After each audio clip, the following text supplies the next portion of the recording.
Hello everyone, welcome to this week's edition of Grandmaster Ronghua Sandwich Horse Defense Treatise.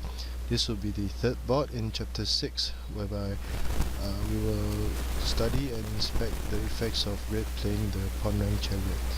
And then as in my other games, I've deliberately placed black at the bottom of the page so that the viewer can experience the sandwich horse defense as black. So to begin with, central cannon, the pale corner cannon, sandwich horse defense. Again, as in the earlier preceding chapters, p3 plus 1 was played, and black would choose to develop his left chariot as a rank chariot very early in the game, and this would be the topic of discussion for chapter 6. Now, in the third board, red would choose to advance his chariot as a pawn rank chariot very early in the game, and this was played to place pressure on the black pawn and black horse on black 7 file. This is relatively rare and not so commonly seen nowadays, because the moves that follow would often be similar to various variations in the same direction cannons, or the central cannon versus sandwich screen horse defense opening system. So as we continue, red will develop his chariot across the river, and red would usually play a4 plus 5 as a prophylactic move. It would not be ideal to capture the pawn at this point in time, because black could simply retreat his cannon and the horse would be protected, while the cannon will be able to do some damage to red's chariot and horse in the same file. So at this point in time, black could advance his chariot to the cross riverbank rank, and this would target the pawn on the third file.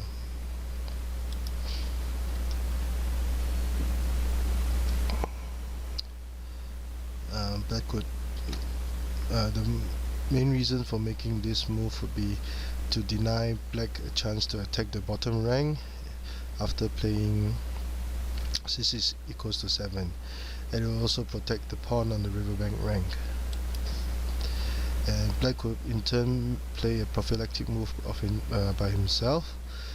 This move would allow the black cannons to be linked together later, so thus discouraging red from playing r3 equals to 4 and r4 plus 2 to advance the chariot to threaten the cannon. So at this point in time, this situation on the board will be the topic of discussion for this short board in chapter 6. There were two major variations, the first of which would be r3 equals to 4, and the second would be developing the left horse as an edge horse. So in the first variation, after r3 plus 4, it would be natural for black to play c6 equals to 7, and with this move black would be prepared to play h7 plus 8 to threaten the red chariot and also place pressure on red's horse on this file. So in the book, h3 plus 4 was given as red tried to be aggressive, and with this move there were several possibilities. One, red could consider attacking the central file for an attack, and the other one would be the move that will be made later, c5 equals to 3 for the skewer. At this point in time, black could advance his third pawn, and this will allow him to develop his horse on this file and conversely apply pressure on red's left flank.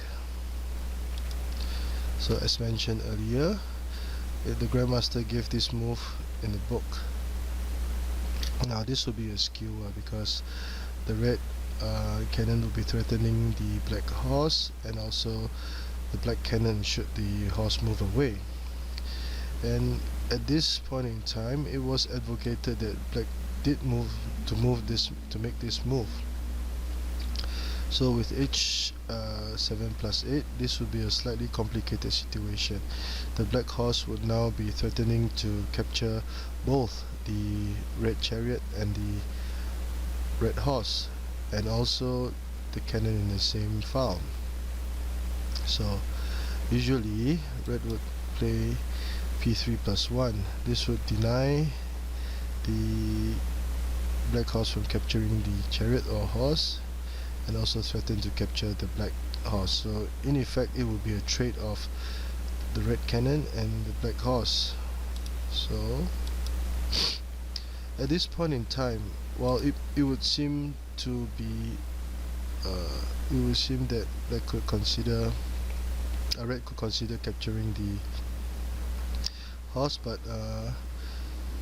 this would not be a good move, because at this black would make an intermediate move with c2 plus 1, and this would although red would have the extra pawn on the board, the black pieces would be very well developed. So this will create some trouble for red. So in comparison, h4 minus 3 will be advocated, and usually black would continue by retreating his horse. So this would offer some protection against the red pawn. These were the moves that were given in the Grandmaster's book, and it will be a rather even situation at this point in time. As for let us retreat a little bit. This will be the position of discussion, and in the second variation, instead of r3 equals to 4, red would choose to develop his left horse as an edge horse. So black would continue to attack the red chariot as planned, and also make this move. This would be a very important move to allow for development of the black pieces. So in the book, red would opt to use the 5-6 cannons, and at this point in time, the Grandmaster advocated playing p3 plus 1. So why was this advocated? It is a commonly used tactic in similar situations by black to exploit red's vulnerable 7th file. So while it seemed to be natural for black to consolidate his defenses with e3 plus 5 at this point in time, it would not be the ideal move at in this situation, because red can make this move to threaten the black cannon, and once the chariot were at this position, black would be the space that the black pieces can move would be restricted, and red would have an easy game ahead in going into the mid-game phase. It would be a rather complicated situation, and hence that is why it was advocated that black could play p3 plus 1. So after playing p3 plus 1, offering a trade of pawns, red would usually accept the trade, because if he did not and continued to play r9 equals to 8, black could play p3 equals to 2 to threaten the chariot. So this offering a trade of pawns would actually slow down the development of red's left chariot.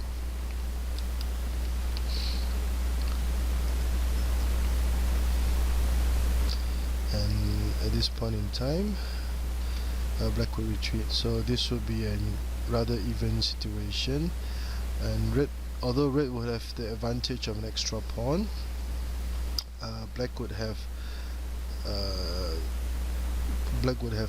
well developed much space for development of his pieces.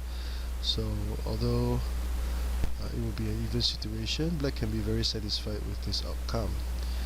So these were the moves that were given in the third board, which was one of the shortest boards in the book. So I hope you have enjoyed this short tutorial, and I will continue to do more videos in the near future. And if you like my channel, please subscribe and to give me some encouragement. And thank you, and have a great weekend ahead.